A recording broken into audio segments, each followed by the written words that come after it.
So I had this sensation and this realization and this realization these days that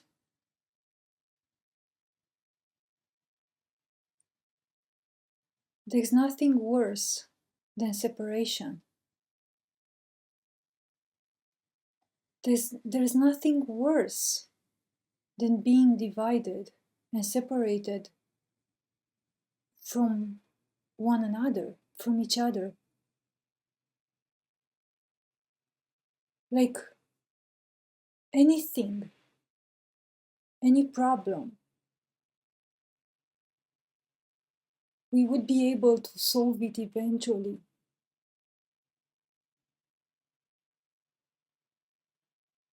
Any challenge is ultimately able to be surmounted if we stick together. There's nothing that we can't do together. That's the thing. It's like our power is together. But if we are separated, then all this power that we could have together gets diluted. There's no power in separation. There's only weakness and loneliness and loss. And we all feel like this because we all have been isolated and separated into these personal selves, into our own mind, the insanity of our own, each with its own ideas, each with its own beliefs. Then we had our own soul, our own desires, feelings, emotions, and then we had our own body, which had its own needs. So we all have been almost incarcerated in this isolating human system of sorts. And it is the pain of this isolation that actually makes us, devastates us to our core. It's the pain of this intense separation because we can't understand each other at the level of minds because our minds, they are so individual and we can't understand oneself with another mind because that other mind has a completely different mindset and you try to speak to it something from your mindset, but that other mind having completely other mindset would not even stay to listen or coordinate or synchronize the two mindsets enough so that we can build a freaking language and hear one another. But then you have separate souls. Oh, I have my soul. Oh, you have your soul. Oh, I have my desires. You have your desires. Oh, I have my own creativity. You have your own creativity. Like when, look how difficult it is for human relationship, for example, to synchronize two souls and to have the same will and same purpose and to start creating together things rather than creating separate things which never have any power to them because they are only remaining as separate creations in this creation, at least here in this world, in this reality. And then you have separate bodies and then try to synchronize these bodies. I think actually at the level of the body, I think there is the easiest synchronization, because the bodies are so pure, they still retain the purity in them even though these bodies, they are so weak and so they created in such a way that they become ill and they eat and they shed and they do all these things which are unnatural. But from some other perspective, the body is so pure. It's like it's so pure. The body, it's neutral. It doesn't hold judgments. Doesn't. It's just the soul and the mind that are freaking insane. It's the soul that stores the soul being the subconscious mind, and the soul stores the trauma. It's the soul of the body that stores the trauma. It's the trauma is not stored within the body. You know how people say like, oh, your body stores memories of your trauma since when you were hurt when you were a child. No, the body per se doesn't store trauma. The body is neutral. It's the soul of the body that stores the trauma. It's the energetic body. It's the soul. Is the feminine, of course. So I think at the body level, we can actually, people, if we would come closer physically together, we would be able to synchronize the fastest in a way. This is the symbol between behind, this is the symbol behind holding hands together. It's like literally the symbol of physically coming and touching and becoming together, holding tight together to each other, physically, if possible. Because once the touch, the physical touch is created, it's like the two souls, they say this hand comes from a different being and this hand comes from another being. And when they touch physically, it's like their soul starts to align. There's a synchronization that happens when in the physical touch. But if we are so separated from each other, now we have technology, now we never meet with one another, now we never exchange true touches with one another, we never spend time with each other because we have these freaking computers, laptops, screens, cell phones. Now humanity is like it was thinking to insert the freaking technology in their brain. So now they were thinking like, oh, if cell phones are not enough, let's just introduce the tech directly in our brain, so our brain is permanently affected by technology forever. Or we will meet in the multiverse, in the how did they call it when there was that project Facebook wanted to, the metaverse. Oh, let's meet in the metaverse. Don't mind about this shitty, smelly body that we could meet in here in the physical reality that we don't even know how we got here in the first place. But hey, don't mind this reality which feels so strange, and we would need to actually come here in this reality here where everything seems so insane. Our bodies are weak, we are eating, we are shitting, there is cold, there is hot, we are getting injured, the animals are getting injured, the planet is getting injured, the entire earth is being injured and destroyed. But hey, let's construct the metaverse, and yeah, just let's buy our eternal happiness in the metaverse. Why not? Why not just become these robots hooked to some machines that can keep us, our biological body, alive, where we are entertaining ourselves in the metaverse?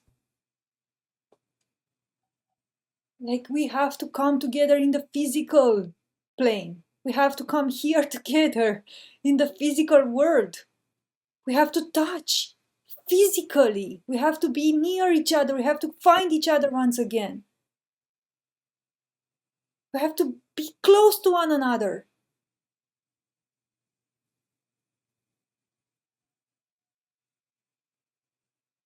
It's the touch of the bodies. The bodies, when they come together, is like our touch.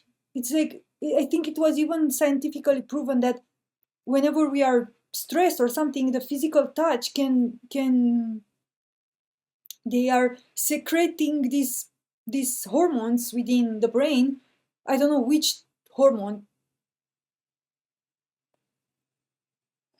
I think it was oxytocin, the oxytocin hormone. I think it's the one that is secreted, produced within the brain whenever we touch. And that hormone is a hormone called the hormone of love. It's like everything feels better. Like, even if we are angry with each other or something, but then we touch, and all of a sudden, it's like something comes down within us. It's like we need to be near each other. We need to come together again. It's like nothing is as worse as being separate. Nothing is as worse as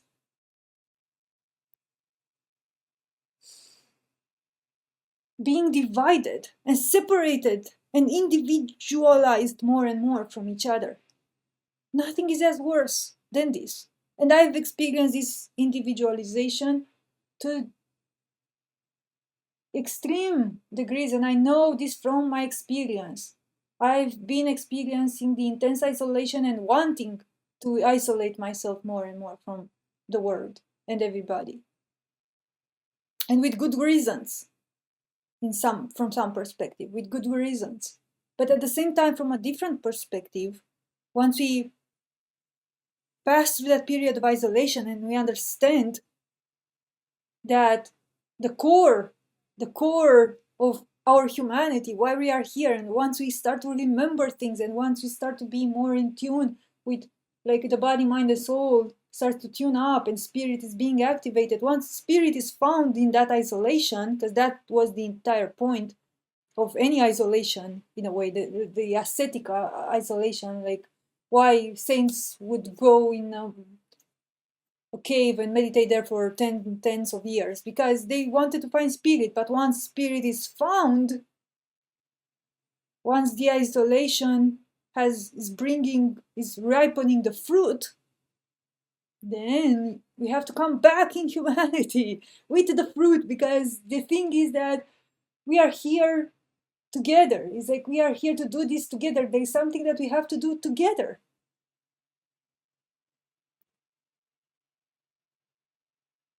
Once spirit is found, we have to come back here in the physical world. We have to come back to one another. We have to come back together, because there is zero power in isolation. There is zero power in division. There is zero power in separation. But there can be all the power when we come together. Everything that we need can happen when we come again together. And that quote is like, there is a quote in the Christian Bible. It's something, I don't know exactly the words, but it's something like when two or more come in my name, then I will be with them, or something like this. I don't know the exact words.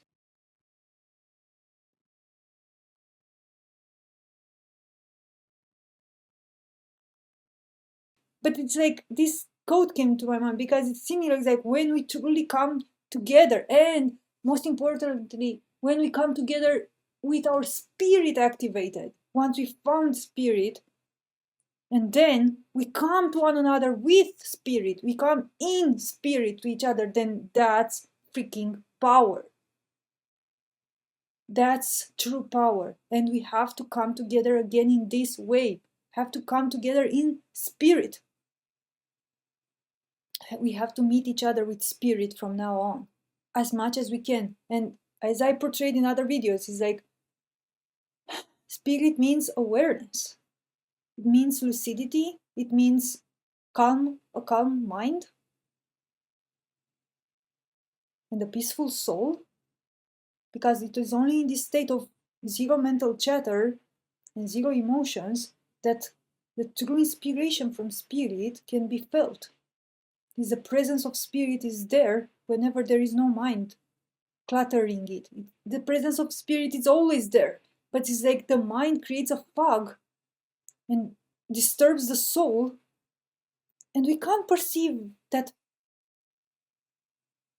quiet presence, because that presence is extremely quiet. It's like you need mental stillness and silence in order to hear that ever present presence of spirit, which is always here. So we need to come together from this state of pure awareness and pure courage, because we need so much courage at first to be in this state of pure awareness, because it seems, for our mind, it seems torture. Our mind seems tortured at first to just stay in this state of stillness and presence, because the mind has been so accustomed to just always thinking, basically always being apart from spirit. And now once we decide to return back to spirit, the mind can freak out. So we need courage to do this. We need true courage to approach each other once again in spirit, in awareness, with lucidity, to not be scared of one another, to just be able to stay in a room with another person and be fully there in full lucidity and with all of your being towards that person, independent of how that person feels, smells, thinks, whatever. You're there with that person, independent of anything, any repulsion or anything, or attraction. You're just there for that person, whichever state that person is in. And this requires so much effort. So much courage, in a way. Because once we stay there with another person in full recognition and full awareness, we slowly start to understand, like, oh my God, I didn't knew anything about you. I didn't knew anything about myself. I I actually don't know anything about this world. I'm like, oh, everything that I thought I knew, I don't. It's like, this is why it is so scary to truly break away these walls of the mind, because all of a sudden you realize that everything that we knew with our minds, it's freaking nothing at all. It's just dust in the air. It's nothing at all.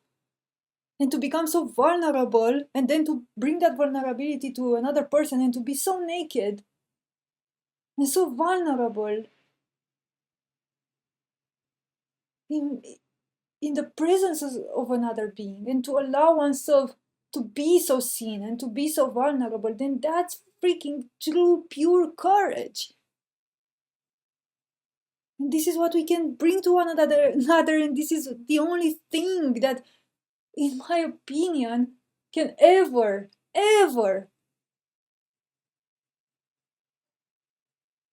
help us to, quote unquote, escape this realm, this hell world. We can only escape it in this state of pure courage and vulnerability, holding our hands together. Only our hands together can find a path where there is none.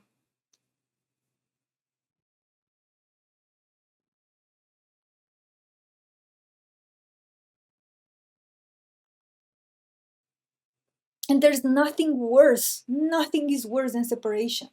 Nothing is worse than division.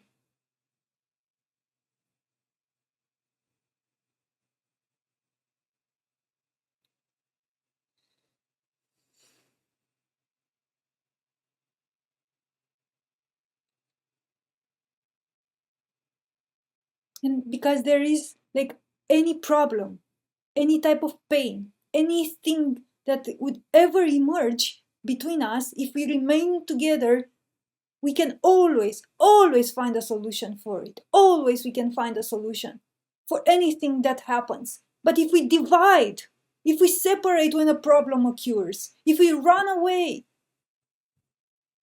it's almost like our minds are pathologically trained to always reject, to always run away when a problem occurs. It's never staying and freaking solving the problem together. It's always, oh, I'll do my own thing, you do your thing. Oh, I have my truth, you have your truth. Yeah, this is the disease. It's this pathological runaway. This abandonment, always abandoning a situation when it gets worse. It's not just tightening up the um, how how is it called when you tight up the ropes together? It's like tight up the lines together when something gets hard. It's like coming together more and more when something gets hard. It's not splitting up when something gets hard. It's coming together more and more. And we all have been affected by the disease of separation. We have all been running away constantly when we find something which is not working. It's the ego. It's this feeling. It's more than a thought. It's just a sensation within us, like, oh, I'll figure this out on my own. It's like, it's just give me some time. I'll figure it out. I'll come back and I'll give you the solution. And that never happens. We go and we never come back, because the solution, we get entrenched in so many puzzle pieces of the solution and we never find it. This is why we have to come together, although for our minds, and I know this from experience what this means, because I can feel how much there is something within me that fights against this. Even as I record this, I can feel the cringe within me, like, oh, I have to listen to another person, and oh, I have to take into consideration all their bullshit, and I have to go through all that phase of months of taking into consideration bullshit so that we can get to the essence. And it's like, me myself, I can feel within myself the resistance towards this process still existing within me.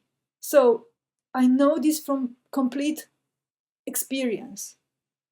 I know the inner resistance to this process. I know how horrible it seems to come together. It's like, oh, I have to take into consideration that the thinking of that being, and now I have to take into consideration its emotions. I have to leave all those emotions again with that being, and why not just stay by myself 1 year and I'll write a piece of paper with the solution and I'll send it by email after a year, and that's done, clear. But yeah, we go and we do that, we isolate ourselves, we find the solution even, and then nothing, man. We send it to that person probably, or we do some other things in the world, putting the solution to the practice. But are we really truly happy? Have we found the true happiness that we thought we were going to find by finding that solution? No, because what we truly want is to come together, is to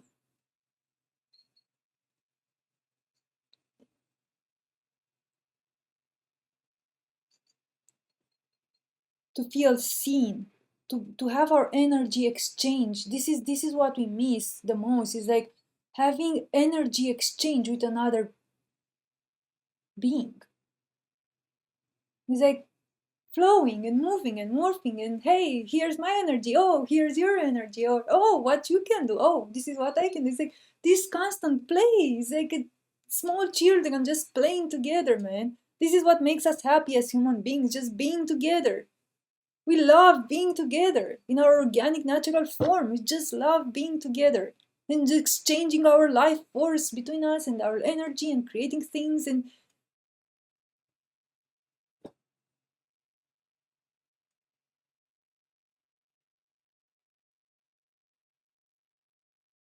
there is zero problem that cannot be solved by coming together. And we can do this. There is everything in our power, in our hands. And we can really, really do this. This is what, for the longest times, societies have been failing at. Coming together, always coming together. It comes to my mind this idea of, even though I don't believe necessarily, or I haven't studied enough to have a certain opinion about the idea of the so-called Atlantis. Just an example that comes to my mind. I have zero judgments about it or anything, but I remember that at some point I've read something about Atlantis, and they said like, oh, Atlantis, it was the most advanced civilization, everything was good, they have reached this golden age, this golden era in which everything was fine, and all of a sudden they couldn't just remain together, man. They couldn't just remain together.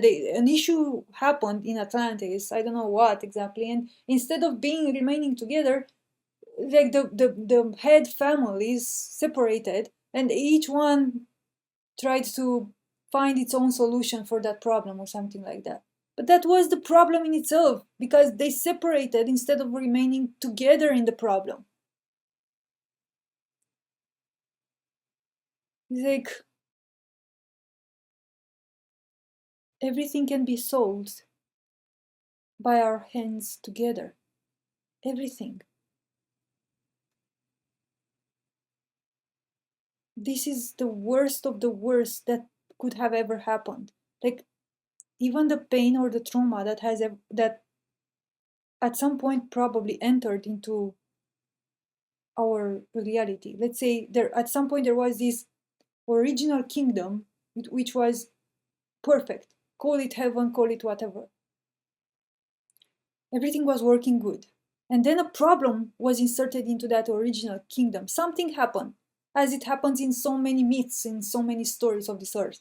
It's always this foreign thing that comes and disturbs or hurts that the peace or the perfect state of that original kingdom.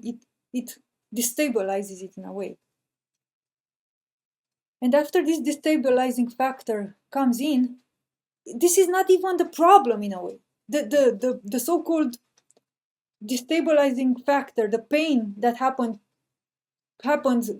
let's say, to that original kingdom, it was not even the problem itself. The problem is how What happened with the kingdom after the pain or the destabilizing factor was introduced. How they reacted to the pain is that they decided to separate, then remain together in the pain. This is what we constantly do. When there is the pain, we constantly seek to separate rather than unite. When we find a challenge, we tend to separate than unite. And this is a pathological script within our heads, within our psyches. It's an ingrained pathological script to do this. And this is, I feel that this might be one of the main lessons of human beings as a whole, is like how to overcome this pathological need of division when a problem occurs. How to learn to actually tight the lines, tight the ropes between us even more, glue each other, glue one another to the others even more when a problem occurs. How to find shelter together, how to find a solution together when something happens.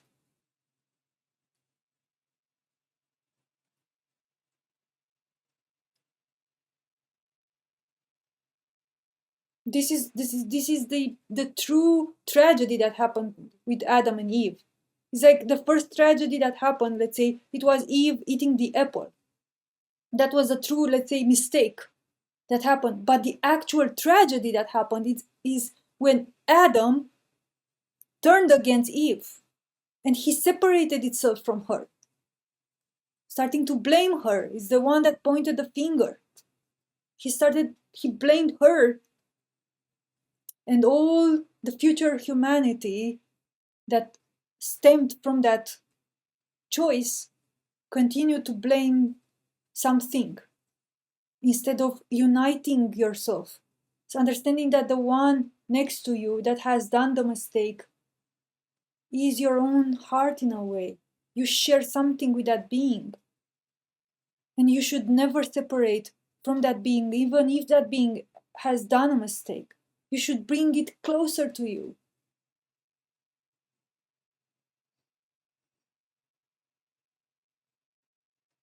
We should never separate in our mistakes.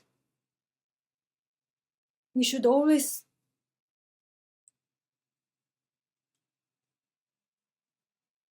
remain close to one another.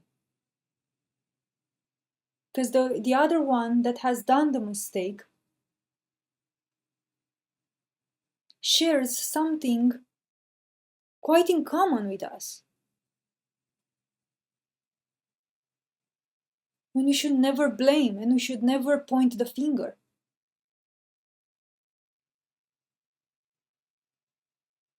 And there is nothing that we cannot do together once we keep close to one another.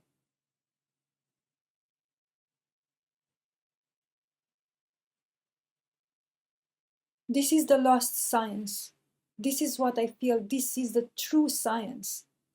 This is the lost science of this world. It's the science of love. True love.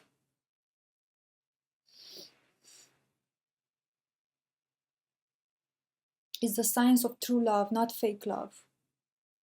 As we have been learning here in this human realm, we have been learning fake love, which was a needy, greedy, blamey,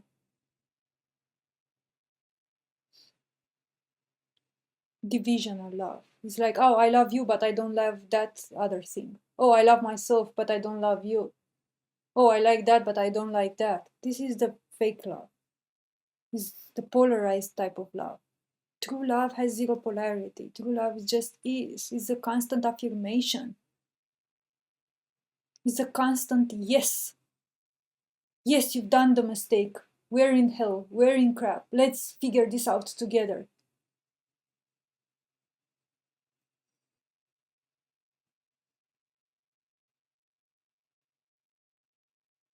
Let's figure this out together.